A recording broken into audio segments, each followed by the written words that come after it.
น้องนางสาวตุกแน่น้องนางสาวกิ๊กแน่น้องนางสาวเจี๊ยบแน่เด้อพิเศษเพิ่นว่าทางครูฟ้อนของเพิ่นก็จัดมาเลยทีมงานอยู่ในโต๊ะของเพิ่นเองเป็นเกียรติทั้งไอ้บ่าวจอนนี่แน่ทั้งไอ้บ่าวสายสวรรค์เด้อพิเศษทั้งเจส่งเด้อ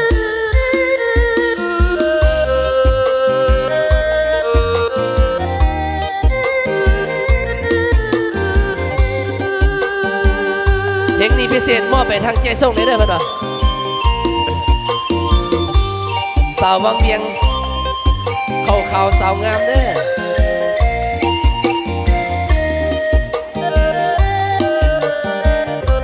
วังเวียงแห่งนี้เหมือนมีอำนาจมาจิตใจฟัง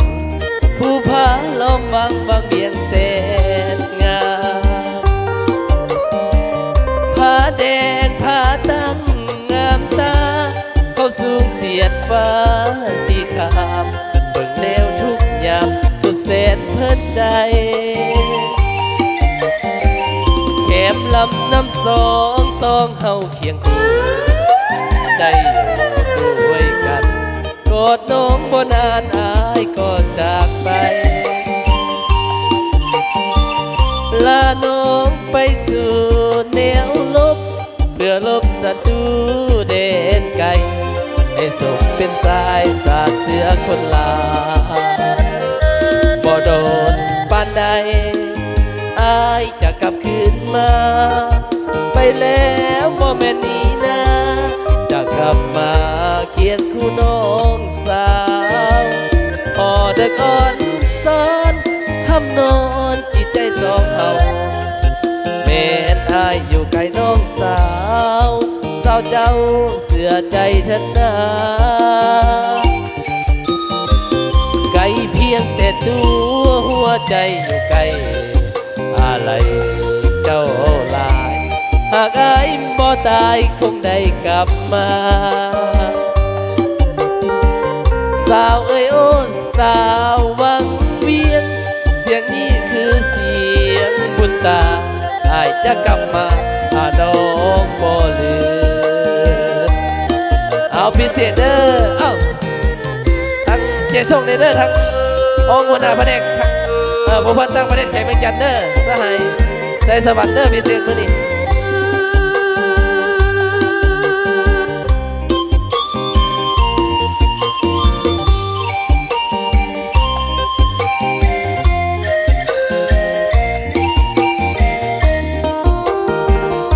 บ่โดนปานใด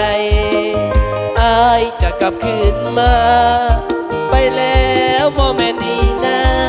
จะกลับมาเคียงคู่น้องสาวพอเด็กอ่อนซ้อนคำนอนจิตใจสองเฮาแม่นอายอยู่ไกลน้องสาวเจ้าเสียใจเถิดนาไกลเพียงแต่ตัวหัวใจอยู่ไกลอะไรเจ้าหลายหากอายบ่ตายคงได้กลับมาสาวเอ้ยโอ้สาววังเวียงเสียงนี้คือเสียงบุญตาอายจะกลับมาถ้าน้องบ่ลืมเอาเพลงสาวน้องให้นะ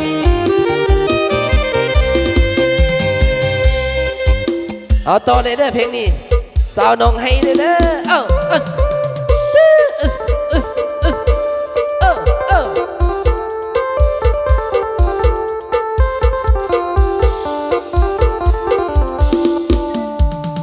เดือนเมษาลวงเขา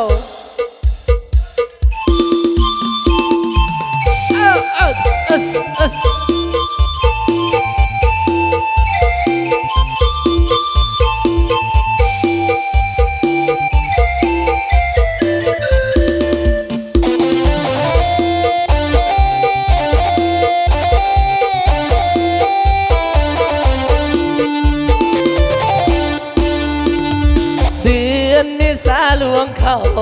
กิดหอดผู้เบาสาวบ้านน้องให้ครั้งหนึ่งอายเคยได้พ ไปสาวผู้ไทย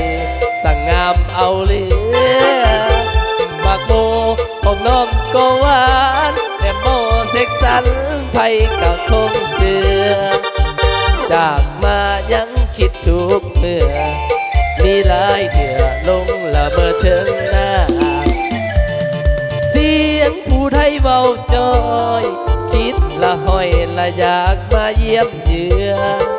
อยากจะเป็นละเคยสู่อยู่เฮือนยานแต่เพิ่นนั้นสิเหมือนมา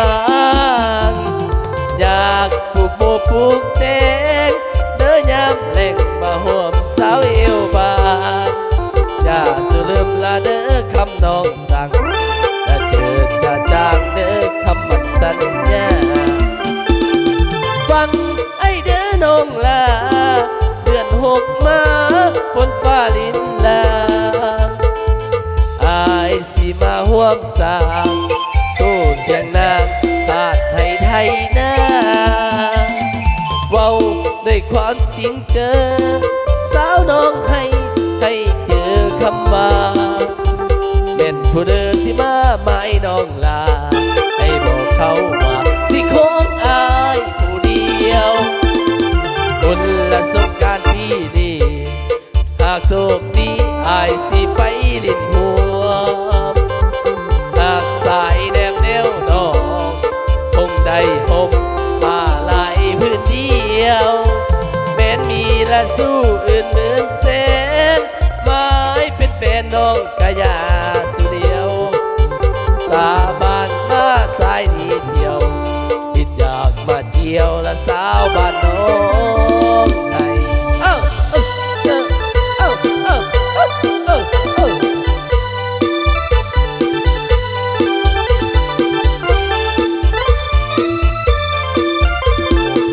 ไปเสียขอบใจทั้งมือคีย์บอร์ดเด้อไปเสียวันนี้เด้อ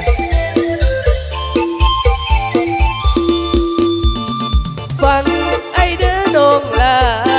เดือนหกมาฝนฟ้าลินลางอายสิมาห่วงสางตู้เทียงนางอาจให้ไทยนาเว้าด้วยความจริงเจอสาวน้องให้เจอคำว่าเป็นผู้เดินสิมาไม่น้องลาให้บอกเขาว่าสิของอายผู้เดียวบุญและสงการปีนี้หากโชคดีอายสิไปลิ้นห่วมหากสายแนมแนวนอมคงได้ห่มผ้าลายพื้นเดียวแม้นมีละสู้อื่นเหมือนแสนไม้เป็นแฟนน้องกะยาสุเดียวสาบานมาสายนี้เที่ยวคิดอยากมาเกี่ยวสาวบ้านน้องให้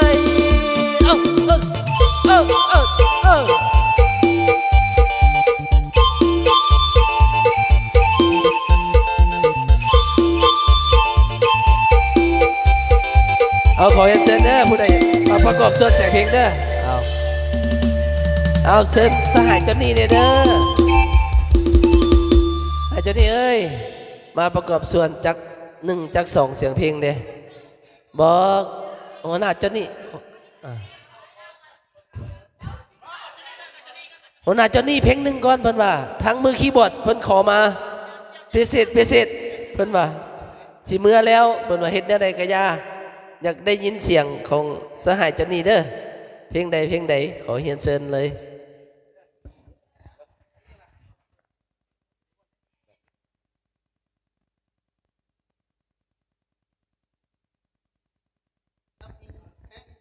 เป็นห่วง